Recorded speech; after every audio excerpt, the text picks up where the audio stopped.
విలువలకు నిలువుటద్దం రామోజీరావు. ఎంపీ శ్రీ భరత్. నిబద్ధతో నిరంతరం శ్రమించిన మహోన్నత వ్యక్తి రామోజీరావు. ఎమ్మెల్యే వెలగపూడి రామకృష్ణబాబు. రామోజీ గ్రూప్ సంస్థల పూర్వ ఉద్యోగుల ఆధ్వర్యంలో రామోజీరావు సంస్మరణ సభ. తెలుగు పత్రికా రంగంలో విలువలతో ఈనాడు పత్రికను నడిపిన చెరుకూరి రామోజీరావు విలువలు, పట్టుదలకు నిలువుటద్దంగా నిలిచారని విశాఖ పార్లమెంటు సభ్యులు ఎం. శ్రీ భరత్ అన్నారు. గురువారం శివాజీపాలెంలోని ఓ ప్రైవేటు ఫంక్షన్ హాల్లో స్వర్గీయ రామోజీరావు సంస్మరణ సభ నిర్వహించారు. ఈ కార్యక్రమానికి హాజరైన ఎం. శ్రీ భరత్ మాట్లాడుతూ రామోజీ గ్రూప్ సంస్థల పూర్వ ఉద్యోగుల ఆధ్వర్యంలో జరిగిన ఈ కార్యక్రమంలో శ్రీ భరత్ మాట్లాడుతూ ప్రజా సమస్యల పరిష్కారానికి ప్రజలు ఎదుర్కొంటున్న సమస్యలను నిర్భయంగా ప్రచురించి ప్రజా పత్రికగా ఈనాడు వెలుగొందిందని కొనియాడారు. సరే, ఈనాడు నుంచి లేదా రామోజీ గ్రూప్ నుంచి బయటకు వెళ్తారు తప్ప ఈనాడులో మీరు బయట అక్కడ పనిచేసే వాళ్ళని మీరు తీసుకోరు. అంటే మీరు ఒక ట్రైనింగ్, మీ దగ్గరే మీరు ట్రైన్ చేస్తారు అందరికీ. మీ ట్రైనింగ్ చాలా మంది కోరుకుంటారు.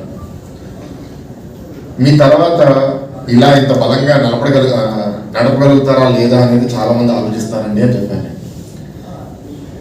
లెటర్సీ ఉన్నంత కాలం మనం ఇట్లా నడిపాం, పిల్లలు బాగా తీసుకెళ్తే జరుగుతుంది అని చెప్పడం జరిగింది. ఏం జరిగింది, నేనేం చేశాను అని అన్నీ చెప్పుకుంటే ప్రతి దాని మీద చాలా షార్ప్గా క్రిటిసిజం ఇచ్చారు.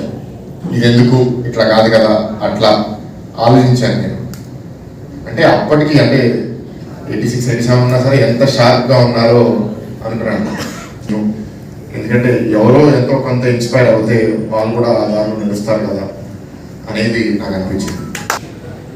So that is the most important thing also. ఎందుకంటే నాకు మూర్తి గారిని చూడ నేను అదే చిన్నప్పుడు అంటే 12 ఏళ్ళ క్రితం నేను సీరియస్గా ఉండేవాడిని కాదు. నా ఇంట్లో నా కజిన్కి పెళ్ళి ఉంటే తాతయ్య వెళ్తాను అంటే ఒకరోజు వెళ్ళేసిరా అనేవారు. నా ఫస్ట్ కజిన్ వారం రోజులు ఉంటానంటే ఒప్పుకునేవారు కాదు. సో ఇంకో రోజు అబద్ధం చెప్పాను, తాత పని ఉంది అంటే వెంటనే వెళ్ళిపోవాలి. రామోజీరావు గారు ఒకటి నేను అదే చూశాను. Work is worship. వర్క్ ఉన్నంత వరకు ఎవరినైనా సరే ఎంత కష్టమైనా సరే చేయంటారు, ప్రోత్సహిస్తారు. బలవంతులు బలహీనంగా ఉన్న వాళ్ళని లొంగ తీసేసుకుంటున్నారు. ఇలాంటి కొందరు కూడా పోరాడచ్చు, మనం కూడా నిలబడచ్చు అని కొన్ని విధంగా కార్యక్రమం చేస్తారు. నేను అలా నేను ఆలోచిస్తాను అని చెప్పిన సందర్భంలో సార్ సర్వేశ్వర గారు మాకు జ్ఞాపకం చేశారు. సత్యనారాయణ గారు మా టెలిఫోన్ ఆపరేటర్ గారు సార్, అలాగే మా ఫోటోగ్రాఫర్ సత్యనారాయణ గారు తెలుసు కదా సార్.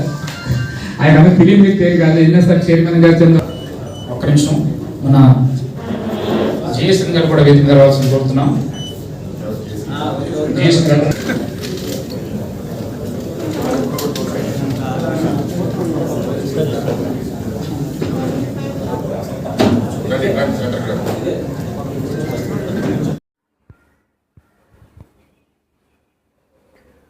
కూటమి భీమిలి టీడీపీ ఎమ్మెల్యే గంటా శ్రీనివాసరావు గురువారం పిఎంపాలెం, బక్కన్నపాలెం రోడ్డు ప్రక్కన తెలుగుదేశం హయాంలో నిర్మించిన టిట్కో ఇళ్ల సముదాయంలో అధికారులతో కలిసి నిరీక్షించారు. ఈ సందర్భంగా స్థానిక ఉమ్మడి కూటమి నాయకులు ఆయనకు ఘనంగా స్వాగతం పలికారు. ఎమ్మెల్యేగా ఎన్నికైన తర్వాత మొట్టమొదటగా కలిసిన సందర్భంలో స్థానిక మీడియా నాయకులు ఆయన్ని సాల్వా కప్పి బొకేలతో అభినందించారు. అనంతరం ఆయన మీడియాతో మాట్లాడుతూ చరిత్రలో కనీవిని ఎరగని విధంగా ప్రజల ఆశీస్సులతో ఉమ్మడి కూటమి 63% ఓట్ల షేరుతో 93% సీట్లను చేజిక్కించుకుంది. గత 5 సంవత్సరాల్లో గాడి తప్పిన పరిపాలనను ప్రభుత్వం మళ్లీ గాడిలో పెట్టేందుకు ప్రయత్నిస్తుందన్నారు. మేనిఫెస్టోలో హామీ ఇచ్చినట్టు 5 హామీలపై ముఖ్యమంత్రి చంద్రబాబు నాయుడు సంతకాలు పెట్టడం కూడా జరిగాయి. మెగా డిఎస్సీ, అన్నా క్యాంటీన్, ల్యాండ్ టైటిలింగ్ యాక్ట్ రద్దు, పెన్షన్లు అన్నీ కూడాను వెంటనే అమల్లోకి వచ్చాయి. గత చంద్రబాబు హయాంలో పోలవరం, అమరావతి, టిట్కో ఇళ్లకి ప్రాధాన్యత ఇవ్వడం జరిగింది. గత చంద్రబాబు హయాంలో 5 ప్రాంతాల్లో 3,360 టిట్కో ఇళ్లు 3 కేటగిరీల్లో మంజూరు చేయడం అయింది. సినీ పరిశ్రమ సహాయంతో నిర్మించిన హుదూద్ ఇల్లు కూడా పూర్తయ్యే సమయంలో తర్వాత వచ్చిన జగన్ ప్రభుత్వం ఉద్దేశపూర్వకంగా పక్కన పెట్టింది. 2-3 రోజుల్లో మంత్రులు ఛార్జ్ తీసుకున్న తర్వాత టిట్కో ఇళ్లపై అధికారులు, మంత్రులు కూర్చొని దీనిపై ఒక యాక్షన్ ప్లాన్ తయారు చేస్తాం. టిట్కో ఇల్లు ఆస్తినీయులకు పంపకాలపై కొంత వివాదం ఉంది. దానిపై కూడా దృష్టి సారిస్తాం. అర్హత కలిగిన లబ్ధిదారులు ప్రతి ఒక్కరికి అన్యాయం జరగకుండా మేలు జరిగేలా చూస్తాం. ఈ సమావేశంలో ప్రభుత్వాధికారులు, ఉమ్మడి కూటమి నాయకులు కోరాడ రాజాబాబు, జీవన్ కుమార్, పిల్ల వెంకట్రావు, కేవీఆర్ గురునాథ్, నక్కా ఆనంద్, నాగోతి నరసింహనాయుడు, నాగోతి సత్యనారాయణ, మహిళా నాయకులు షేక్ జహానా మొదలగు వారు పాల్గొన్నారు. అందరూ చాలా సైలెంట్లో పెట్టండి. అందరికీ ముందుగా నమస్కారం. మొన్న జరిగిన ఎన్నికల్లో ప్రజల ఆశీస్సులతోటి మన ప్రీతం నాయకులు చంద్రబాబు నాయుడు గారి నాయకత్వంలో కూటమి జనసేన, భారతీయ జనతా పార్టీతో కలిపి ఒక చరిత్రలో వెలుగుని ఘన విజయం సాధించడం, 63% పైగా ఓటు బ్యాంకులతోటి, అలాగే 93% సీట్లు గెలుచుకొని మరి ముఖ్యమంత్రిగా మన చంద్రబాబు నాయుడు గారు, అలాగే డిప్యూటీ చీఫ్ మినిస్టర్గా పవన్ కళ్యాణ్ గారితో పాటు రాష్ట్ర మంత్రివర్గం కూడా అందులో ఛార్జీ తీసుకొని పరిపాలన ఏదైతే గత 5 సంవత్సరాల్లో గాడి తప్పిందో దాన్ని మళ్ళీ గాడిలో పెట్టే ప్రయత్నం కూడా స్టార్ట్ అయింది. మనం చూసాం ముఖ్యమంత్రిగా చంద్రబాబు నాయుడు గారు తొలి సంతకాలు కూడా మొత్తం 5 సంతకాలు పెట్టడం, ఏదైతే ఎన్నికల సమయంలో మేనిఫెస్టోలో చెప్పారో ఆ మేనిఫెస్టో అమల్లో భాగంగానే ఆ 5 సంతకాలు కూడా పెట్టడం జరిగింది. మొట్టమొదటి సంతకం ఏదైతే మెగా డిఎస్సి కావచ్చు, అలాగే అన్న క్యాంటీన్ కావచ్చు, దాంతోపాటు ముఖ్యంగా పెన్షన్లు ఏదైతే 4,000 చేస్తున్నారో అది కావచ్చు, దాంతోపాటు ఈ ల్యాండ్ టైటిలింగ్ యాక్ట్ ఏదైతే ఉందో అది కావచ్చు, ఇట్లా అన్నీ కూడా సంతకాలు పెట్టి ఆ ఏదైతే ఎన్నికల హామీలు ఇచ్చారో అవి అమలు మొదలు పెట్టడం కూడా జరిపోయింది. మరి ఆ రోజు 2014-19 5 సంవత్సరాల చంద్రబాబు నాయుడు గారి పరిపాలనలో కొన్ని ప్రయారిటీ సెక్టర్స్ పెట్టుకోవడం జరిగింది. ముఖ్యంగా ఆ రోజు అమరావతి రాజధాని కానీ, పోలవరం ఏదైతే తెలుగు వాళ్ళ జీవనాడిగా భావించామో ఆ పోలవరం కానీ ఇట్లా పెట్టుకొని వాటితో పాటు ప్రయారిటీ సెక్టర్స్లో పేదవాడికి ఇళ్ళు అనేది అత్యంత ప్రాధాన్యత గల దీని కింద పెట్టుకొని ఆ రోజు దాని మీద ఫోకస్ కూడా పెట్టడం జరిగింది. ఈ టిట్కో ఇళ్ళు ఏదైతే ఈ టౌన్షిప్కు సంబంధించి అర్బన్లో ఈ హౌసింగ్ పెద్ద ఎత్తున వీళ్ళు వస్తూ ఉన్నారు జనాలు, వాళ్ళు వచ్చి ఇళ్ళు లేక చిన్న చిన్న స్లమ్ సైడ్ డెవలప్ అవుతూ ఉన్నాయి, వాళ్ళకి సరైన వసతులు ఉండలేదు. అటువంటి వాళ్ళందరినీ దృష్టిలో పెట్టుకొని ఈ టిట్కో హౌసింగ్ పెద్ద ఎత్తున స్టార్ట్ చేయడం జరిగింది. ఆ స్టార్ట్ చేసినప్పుడు కూడా ప్రిస్టేజియస్ కంపెనీలు ఎల్ఎన్టీఆర్ అది ఇటువంటి పెద్ద పెద్ద కంపెనీలకే ఈ కాంట్రాక్ట్ కూడా ఇచ్చి రికార్డ్ టైంలో కంప్లీట్ చేయాలని చెప్పి కూడా ఇవన్నీ ఆ రోజు అలకేట్ చేయడం జరిగింది. మొత్తం అందులో భాగంగా పీపుల్కి కూడా దాదాపు 3,360 అంతేనా 3,360 ఒక 5 ప్లేసుల్లో మనం ఇప్పుడు వెళ్ళిన ఇది కానీ, కొమ్మాది కానీ, సొద్దగడ్డ కానీ, దాంతోపాటు తబ్బంద కానీ, తంగివలస కానీ ఇట్లా 5 ప్లేసుల్లో మొత్తం 3 కేటగిరీస్లో 300, 365, 430 ఇట్లా 3 ఎస్ఎఫ్టీలో సింగిల్ బెడ్రూమ్, డబుల్ బెడ్రూమ్ ఇళ్ళు అవి మనం విజిట్ కూడా చేయడం జరిగింది. అవన్నీ చూసేప్పుడు పేదవాడు కూడా తనకు ఒక సొంత ఇల్లు ఏర్పడుతుంది అనే కళ నెరవేర్చుకునే విధంగా వాళ్ళ ఆనందం కూడా వ్యక్తపరచడం జరిగింది. మామూలు చూసాం, ఒక మామూలు దిగువ తరగతి కుటుంబం కంఫర్ట్గా ఉండడానికి సరిపోయే విధంగా ఒక బెడ్రూము, అలాగే ఒక కామన్ బాత్రూము, దాంతోపాటు ఒక హాలు కమ్ డైనింగు, అలాగే కిచెన్ మొత్తం అన్ని ఫెసిలిటీస్ వచ్చే విధంగా ఒక టైపు, అలాగే 2 బెడ్రూమ్స్ తోటి ఇంకో టైపు, మొత్తం ఈ 3 రకాలు ఈ ఇల్లు డిజైన్ చేసి ఇట్లా మంచి ఇన్ఫ్రాస్ట్రక్చర్తో పాటు అన్నీ కూడా చేయడం జరిగింది. అయితే దురదృష్టం మొన్న జరిగిన ఎన్నికల్లో 2019లో ప్రభుత్వం మారటం, జగన్మోహన్ రెడ్డి గారు మళ్ళీ ముఖ్యమంత్రి అయిన తర్వాత ఏదైతే గతంలో ప్రభుత్వం ప్రయారిటీ పెట్టుకుందో అవన్నీ కూడా కేవలం తెలుగుదేశం హయాంలో స్టార్ట్ అయ్యింది కాబట్టి వాటిని ఏ విధంగా పక్కన పెట్టాలనే ఉద్దేశంతో ఉద్దేశపూర్వకంగా అవన్నీ కూడా పక్కన పెట్టి అవన్నీ కూడా వృధా చేసిన విషయం కూడా మనం చూస్తూ ఉన్నాం. ఆ రోజు పేదవాడికి 5 రూపాయలకే కడుపు నిండా తృప్తిగా పెట్టే భోజనం చేసే 2029లో వచ్చేది మన ప్రభుత్వమే. వైసీపీ నేతలతో జగన్. ఇటీవల జరిగిన సార్వత్రిక ఎన్నికల్లో ఓటమి పాలైన వైసీపీ ఎంపీ ఎమ్మెల్యే అభ్యర్థులు ముఖ్య నేతలతో ఆ పార్టీ అధినేత వైఎస్ జగన్ భేటీ అయ్యారు. 2029లో మళ్లీ వైసీపీనే వస్తుందంటూ వారిలో ధైర్యం నింపే ప్రయత్నం చేశారు జగన్. 2029 వచ్చే నాటికి చంద్రబాబు ఇచ్చిన హామీలను అమలు చేయకుండా మోసం చేస్తారని అన్నారు. ప్రజలు ఇవన్నీ గుర్తుపెట్టుకుని వైసీపీని ఆశీర్వదిస్తారని విశ్వాసం వ్యక్తం చేశారు జగన్. అప్పుడు చంద్రబాబుకు కేవలం సింగిల్ డిజిట్ మాత్రమే వస్తుందని, జరగబోయేది ఇదేనని అన్నారు. 2029లో వైసీపీనే వస్తుంది. 2029 నాటికి చంద్రబాబు ఇచ్చిన హామీలను అమలు చేయకుండా మోసం చేస్తారు. ప్రజలు ఇవన్నీ గుర్తుపెట్టుకుని మళ్లీ మనల్ని ఆశీర్వదిస్తారు. ఆ సమయంలో చంద్రబాబుకు కేవలం సింగిల్ డిజిట్ వస్తుందనేది వాస్తవం. మనం విశ్వసనీయతతో రాజకీయాలు చేశామని అన్నారు. ఇంతవరకు రాష్ట్ర చరిత్రలో ఎప్పుడు కూడా ఒక మేనిఫెస్టోని ఇంత సీరియస్ గా ఎవరు తీసుకున్న పరిస్థితులు ఎప్పుడూ లేవు. ఎన్నికలప్పుడు ఏదో పెద్ద పెద్ద బుక్కులు ప్రింట్ చేసేవాళ్ళు, పెద్ద పెద్ద మాటలు చెప్పేవాళ్ళు. ఎన్నికలు అయిపోయిన తర్వాత మేనిఫెస్టో చెత్తబుట్టలో పడేసే పరిస్థితి. మొట్టమొదటిసారిగా రాష్ట్ర చరిత్రలో ఎప్పుడు జరగని విధంగా ఒక ముఖ్యమంత్రి కార్యాలయానికి వస్తే మేనిఫెస్టో కనిపిస్తుంది. కలెక్టర్ కార్యాలయంలోకి వెళ్తే అక్కడ కలెక్టర్ కార్యాలయంలో మేనిఫెస్టో కనిపిస్తుంది. ఏ డిపార్ట్మెంట్కి వెళ్ళినా కూడా ఆ డిపార్ట్మెంట్లలో హెచ్ఓడీలు కానీ సెక్రటరీలు కానీ ఎక్కడికి వెళ్ళినా కూడా వాళ్ళ కార్యాలయాలలో మన మేనిఫెస్టో కనిపిస్తుంది. ప్రతి డిపార్ట్మెంట్కు ప్రతి కలెక్టర్కు మేనిఫెస్టో పెట్టి ఇదే మన ఎజెండా, ఈ ఎజెండా ఆధారంగానే పాలన సాగుతుంది అని వారందరినీ కూడా మొట్టమొదటి రోజు నుంచి కూడా సమాయత్తం చేసి ఏకంగా 99% హామీలను అమలు చేసి గర్వంగా సగర్వంగా తలెత్తుకుని మళ్ళీ ప్రజల దగ్గరికి వెళ్ళి ఓట్లు అడిగే పరిస్థితులకి మొట్టమొదటిసారిగా ప్రభుత్వం అడుగులు వేసింది ఈ మన 5 సంవత్సరాల కాలంలోనే. నిజంగా ఇది జరిగినప్పుడు చూసినప్పుడు నిజంగా ఆశ్చర్యం అనిపిస్తుంది. ఎప్పుడు చూడని విధంగా ఏకంగా 2,70,000 కోట్ల రూపాయలు ఎప్పుడు జరగలే. ఇది ఏ పథకం ఎప్పుడు ఇస్తామో, ఏ నెలలో ఇస్తామో ఏకంగా క్యాలెండర్ ముందే ప్రకటించి, ఆ సంవత్సరానికి సంబంధించిన క్యాలెండర్ ముందే ప్రకటించి ఆ నెల వచ్చేసరికి ఆ బటన్ నొక్కడం, నా అక్క చెల్లెమ్మ కుటుంబాల ఖాతాలకు నేరుగా వెళ్ళిపోవడం ఎప్పుడు జరగల.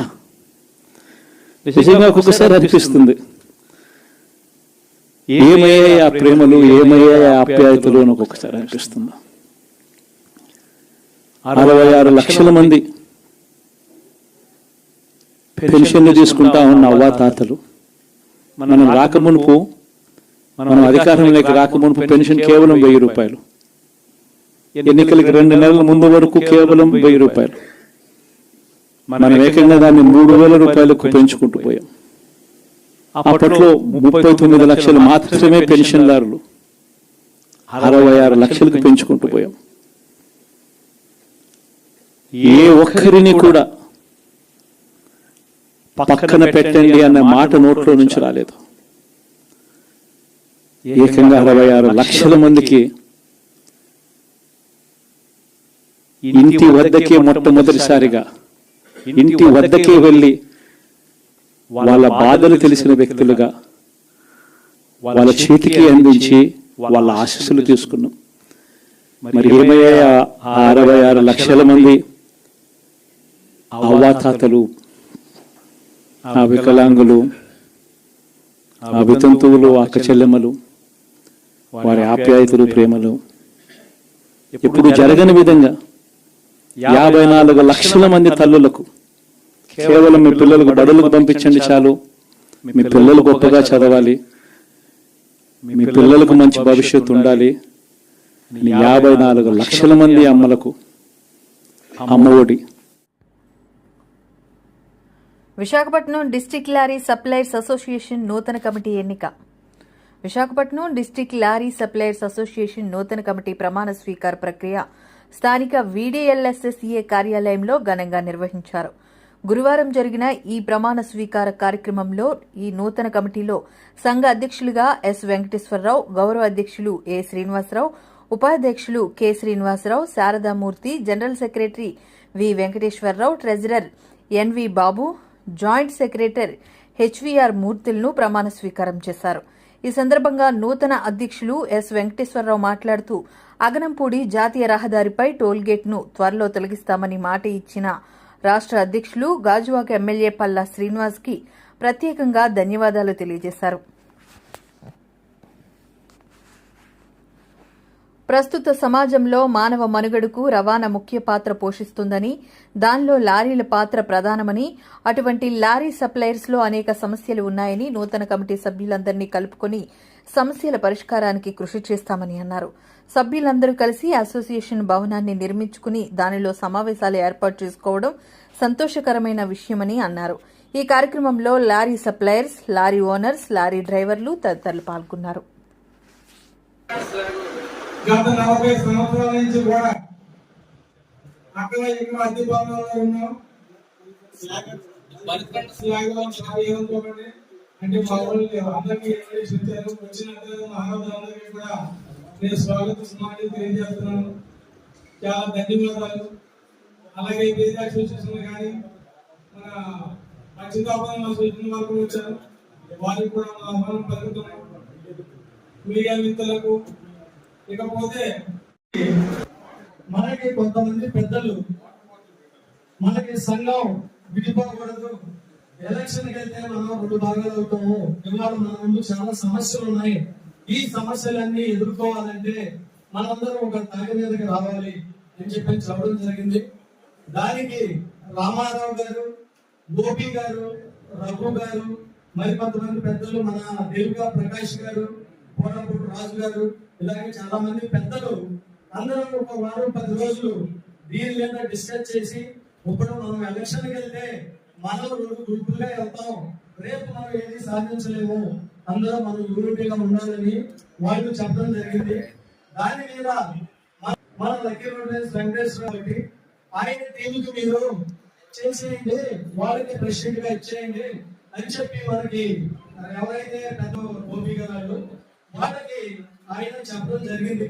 దాని మీద మనం ఒక కాకినాడకి వచ్చి మనకి గొడవలతో మనందరూ అన్నదమ్ములాగా ముందుకెళ్దాం, మన భవిష్యత్తును మనం కాపాడుకోవాలి అనే ఉద్దేశంతో మనం ఇలాగ ఏర్పడి ఒక యూనిటీగా ఏర్పడడం, అదే విధంగా ఇక్కడి నుంచి కూడా అందరూ ఒక అన్నదమ్ములాగా ముందుకెళ్దాం అని చెప్పేసి నేను చెప్తున్నాను. అలాగే మన ముందు ఏవైతే సమస్యలు ఉన్నాయో అవన్నీ మన సభ్యులందరికీ తెలుసు. ఇవాళ రకరకాల సమస్యలు ఉన్నాయి. వేరే ట్రాన్స్పోర్ట్, వేరే సంఘాలు అవ్వచ్చు, లేకపోతే డైరెక్ట్ లోడింగ్ అవ్వచ్చు, లేకపోతే షార్టేజ్ విషయాలు అవ్వచ్చు. అలాగే వేరే ఇవాళ మన ఎమ్మెల్యే గారు కూడా మేము కలవడం జరిగింది టీము. విశాఖ జిల్లా లారీ సప్లయర్స్ అసోసియేషన్ నూతన కమిటీ ఎన్నుకోబడింది. దీనికి గౌరవ అధ్యక్షులుగా అన్నమనేని శ్రీనివాసరావు, ప్రెసిడెంట్గా లక్కీ రోడ్ లైన్స్ వెంకటేశ్వర నేను, అలాగే జనరల్ సెక్రటరీగా వెంకటేశ్వరరావు, అలాగే మన వైస్ ప్రెసిడెంట్గా శారదా ట్రాన్స్పోర్ట్ మూర్తి గారు, అలాగే మన జాయింట్ సెక్రటరీగా నువిశాఖ మూర్తి, ట్రెజరీగా బాబు గారు, ఇంకొక వైస్ ప్రెసిడెంట్గా దుర్గా భవాని సీను గారు అందరూ యునానిమస్గా ఎన్నుకోవడం జరిగింది. ఈ VDLSA సంస్థ అనేది అన్ని రాష్ట్రాల్లో పేరున్న సంస్థ.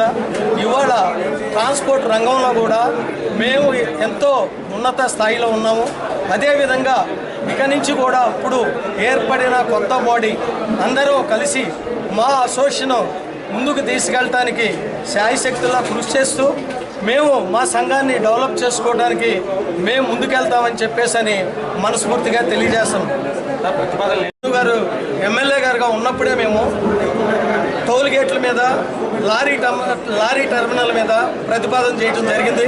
అది మేము కలవడానికి వెళ్ళినప్పుడు కూడా ఒక 20 రోజులు, నెల రోజుల్లోపు అగనంపూడి టోల్గేట్ తీసేయడం జరుగుద్ది, మీరేమి ఇబ్బంది పడాల్సిన అవసరం లేదు. అలాగే నేను అప్పుడే మనం చంద్రబాబు నాయుడు గారి దగ్గర ఫైల్ పెట్టడం జరిగింది. లారీ టెర్మినల్ గురించి కూడా నేను ట్రై చేస్తాను. 100% నేను తీసుకొస్తాను మనకి లారీ టర్మినల్ అని చెప్పడం జరిగింది. అదే ఎంపీ గారు మేము మీకు ఎప్పుడు అందుబాటులో ఉంటాము.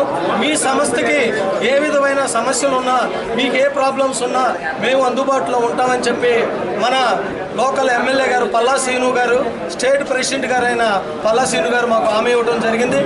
మేము ఇక నుంచి ఏదైనా సరే మా సమస్యల మీద కానీ, మాకేదైనా ప్రాబ్లమ్స్ కానీ, ఇలాగే ఇప్పుడు మళ్ళీ టోల్గేట్ తీసేస్తున్నారు, లారీ టర్మినల్ ఇస్తానన్నారు, వీటి మీద కాకుండా ఇంకా ఏ సమస్యలు ఉన్నా ఆయనతో మేము సంప్రదింపులు జరిపి కమిటీ అంతా ఒక తాటి మీద ఉండి ముందుకెళ్తామని చెప్పేసి అని ఈ పత్రికా ముఖంగా తెలియజేస్తున్నాం. ఇప్పుడు ఆనరబుల్ ప్రెసిడెంట్గా అన్ని సీట్లు కూర్చోబెట్టిన కోటి సహచర సభ్యులందరికీ నమస్కారం. అయితే విశాఖపట్నంలో చాలా సమస్యలు లారీ బిల్ మీద ఉన్నాయి. వాటన్నింటినీ కూడా మేము కూర్చుని వీటన్నింటి మీద సమూలంగా మార్పులు తీసుకురావాలని చెప్పేసి మా కమిటీ సభ్యులు మరియు పాలక మండలితో సమావేశం పెట్టుకుని మేము అన్నీ కూడా చర్యలు తీసుకుంటాం.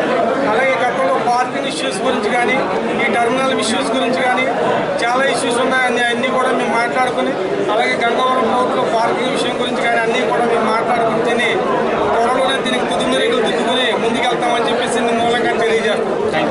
పెట్టడానికి, స్వామీజీ అవతారం ఎత్తడానికి అసలు స్వరూపానందకు ఉన్నటువంటి అర్హత ఏంటో స్వరూపానంద చెప్పాలి. ఈ స్వామీజీకి ఉన్నటువంటి అభద్రత ఏంటి? స్వామీజీకి అయినా ప్రాణహాని ఉందా? భారతదేశంలో ఏ స్వామీజీకి లేనటువంటి సెక్యూరిటీ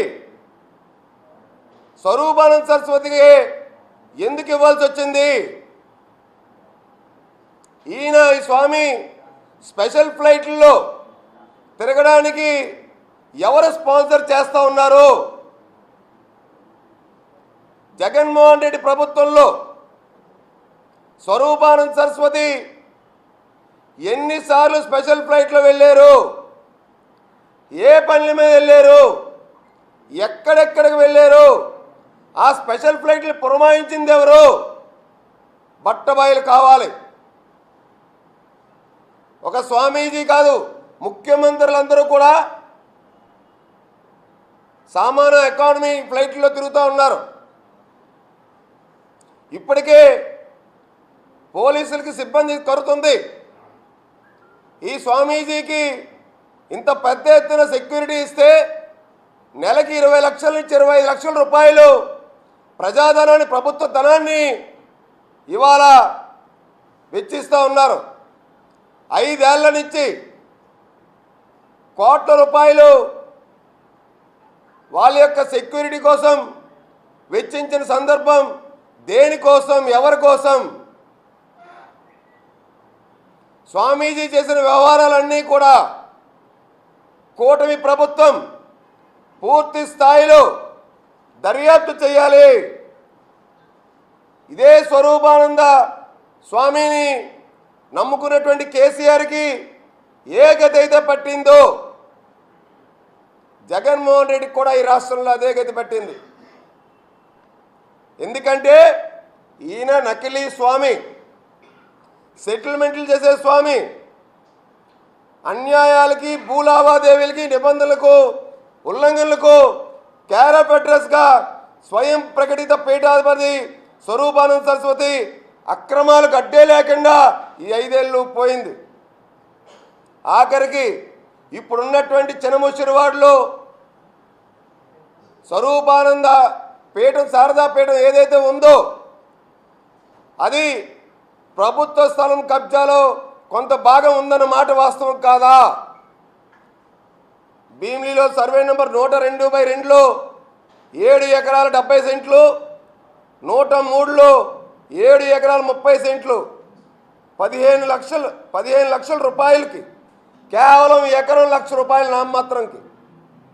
ఇవాళ అక్కడ ఎకరం ఎంత ఉందండి? ఎన్ని కోట్లు ఉందండి?